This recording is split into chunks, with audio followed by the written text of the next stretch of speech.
Right now, I want to talk a little bit about this Sony ZV-1F. This is my camera that I use for tons of different things as a content creator, and then I use it for other applications as well. But quickly, I just want to go over the camera itself here.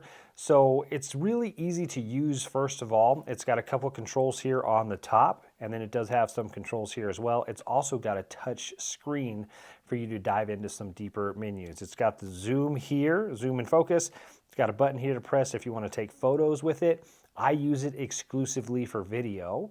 So you can turn it on one of two ways. You can press the power button here and that'll turn it on, or you can simply open up the screen here and then it will turn on automatically. And you see how fast it fired up.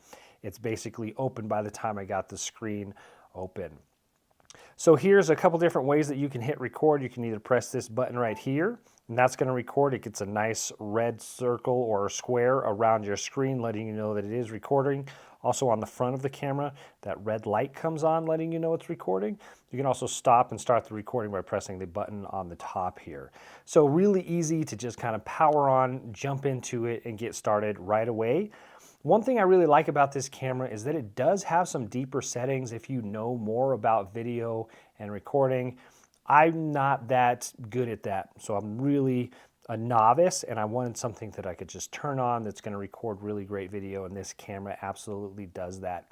A couple features that I do like here, it can do this object selection. So you can toggle this on and off, and what that does is when it sees that you've gotten close to an object, it's going to focus in on that object. So if you're highlighting stuff or if you want a blurry background, that will get you that effect to where if you want to be standing recording yourself as a talking head but you want the background to be blurry, that's going to help get you that effect. It does have some other effects for bloggers. It's got this filter. It kind of smooths and softens your skin to make that kind of effect look like you kind of got some makeup on, and it just kind of smooths out kind of facial features and stuff like that. So a lot of people do like this for blogging. You can zoom in and zoom out. It doesn't have a massive zoom, but if you wanted to just kind of crop in on your subject, you can do that really easily.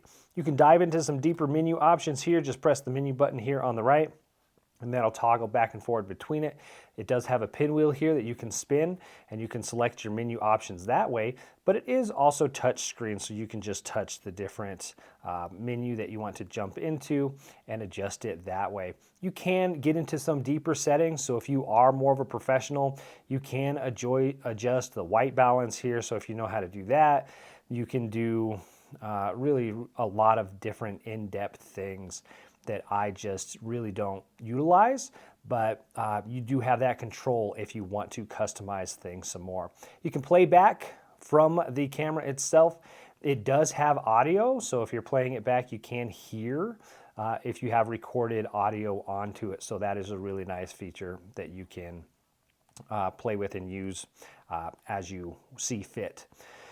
The other kind of features here that I use are the inputs here. So I can put in a external microphone. So that's really nice. This is a 3.5 millimeter jack. So you can put that in. Here's how you charge it with the Type-C charger.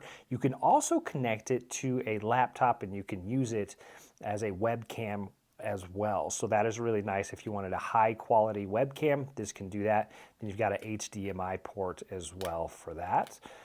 You have a shoe here at the top. If you want to add a light or a microphone or anything else like that, you can attach it up there.